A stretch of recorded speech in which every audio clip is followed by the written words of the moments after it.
ಇವತ್ತು ನನ್ನ ಫ್ರೆಂಡ್ ಮಗನ ಬರ್ತ್ಡೇ ಪಾರ್ಟಿಗೆ ಇನ್ವೈಟ್ ಮಾಡಿದ್ರು. ಸೊ ಹೋಗೋಣ ಅಂತ ಹೇಳ್ಬಿಟ್ಟು ರೆಡಿ ಆಗ್ತಾ ಇದ್ದೀನಿ. Okay, birthday party glowy makeup ಇದ್ರೆ ಚೆನ್ನಾಗಿರುತ್ತೆ ಅಂತ ಹೇಳ್ಬಿಟ್ಟು ನಾನು ಇಲ್ಲಿ ಒಂದು ಮ್ಯಾಜಿಕ್ ಪ್ರಾಡಕ್ಟನ್ನು ಯೂಸ್ ಮಾಡ್ತಾ ಇದ್ದೀನಿ. ಅದು ಫೇಸಸ್ ಕೆನಡಾ ಅವರ ಸ್ಟ್ರೋಬ್ ಕ್ರೀಮ್. ಈ ಒಂದು ಸ್ಟ್ರೋಬ್ ಕ್ರೀಮನ್ನು ನನ್ನ ಫೌಂಡೇಶನ್ ಜೊತೆ ಮಿಕ್ಸ್ ಮಾಡಿ ಅಪ್ಲೈ ಮಾಡ್ಕೋತಾ ಇದ್ದೀನಿ. ಎಷ್ಟು ಶೈನಿಂಗ್ ಆಗಿ ಬ್ರೈಟ್ ಆಗಿ ಕಾಣಿಸ್ತಾ ಇದೆ ಸ್ಕಿನ್ನು. ಇದನ್ನು ನಾನು ಹೈಲೈಟರ್ ಆಗಿ ಕೂಡ ಯೂಸ್ ಮಾಡ್ತಾ ಇದ್ದೀನಿ. ಮತ್ತೆ ನೆಕ್ಸ್ಟ್ ಇನ್ನೊಂದು ಲೇಯರ್ ಅಪ್ಲೈ ಮಾಡಿಕೊಂಡು ಚೀಕ್ಸ್ ಮೇಲೆ ಕೂಡ ಯೂಸ್ ಮಾಡ್ತಾ ಇದ್ದೀನಿ.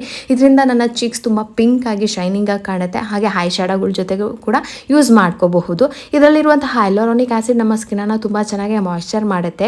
ಹಾಗೆ ನನ್ನ ಮೇಕಪ್ಪನ್ನು ತುಂಬ ಗ್ಲೋಯಿ ಆಗಿ ಅಮೇಝಿಂಗ್ ಆಗಿ ಕಾಣೋ ಹಾಗೆ ಮಾಡುತ್ತೆ.